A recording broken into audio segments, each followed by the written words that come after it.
In 1892, a group of sewer workers in Sydney, Australia, uncovered a small bundle wrapped in cloth beneath a modest suburban home. At first, they thought it was a doll, until they saw the tiny skull. What followed was one of Australia's earliest and most chilling serial murder cases. This is the story of John and Sarah Makin, baby farmers who turned desperation into profit, and profit into death. John Makin was born in 1845. He worked as a laborer, but after suffering an injury, he couldn't work consistently. His wife, Sarah Jane, was also born in 1845 and had 10 children of her own. The Makins lived a hard life, moving constantly across New South Wales. They were poor, constantly in debt, and looking for a way to make ends meet. And that's where baby farming comes in. In the late 1800s, single mothers were shunned, shamed, and often left with nowhere to go. Baby farming became a grim solution. A woman would pay another to take in her child, sometimes temporarily, sometimes permanently. Some farmers genuinely tried to care for the babies. Others, like the Makins, well, they had no intention of raising a child. They placed ads in local papers offering to take in infants for a modest fee. Women would show up, ashamed, desperate, and hand over their children, along with money. Once the mothers were gone, the Makins moved on, and so did the babies, but not in the way anyone expected. In October 1892, sewer workers in the Sydney suburb of Macdonaldtown were clearing a blocked drain when they found something wrapped in cloth, buried shallowly in the yard. A tiny body. A baby. Police began investigating. The house belonged to John and Sarah Makin.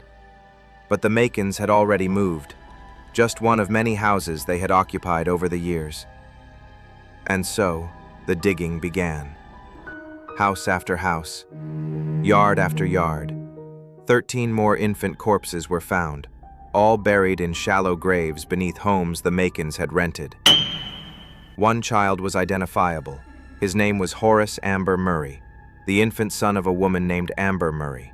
She had handed over her son to the Makins after answering one of their newspaper ads.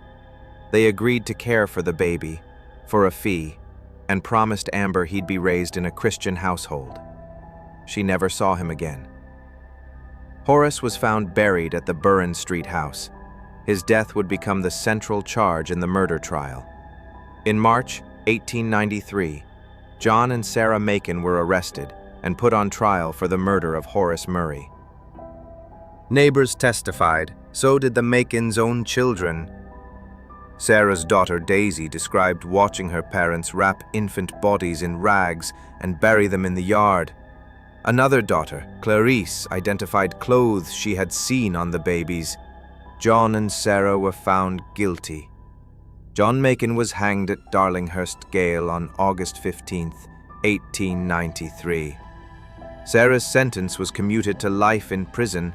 She served nearly 19 years before being quietly released in 1911. She died in obscurity in 1918. The Makins' crimes horrified Australia. They exposed the dark underbelly of Victorian society, where shame and poverty created the perfect storm for tragedy. The case led to new child protection laws, including the Children's Protection Act of 1892, aimed at regulating baby farming and improving oversight. But those reforms came too late for the 14 innocent children buried beneath Sydney's soil. John and Sarah Makin didn't just exploit a system. They turned desperation into murder, and they did it while hiding behind the illusion of help. How many other Horace Murrays were there? How many mothers were left waiting for news that would never come? True evil doesn't always wear a mask. Sometimes it wears a bonnet and smiles politely while burying your baby in the backyard.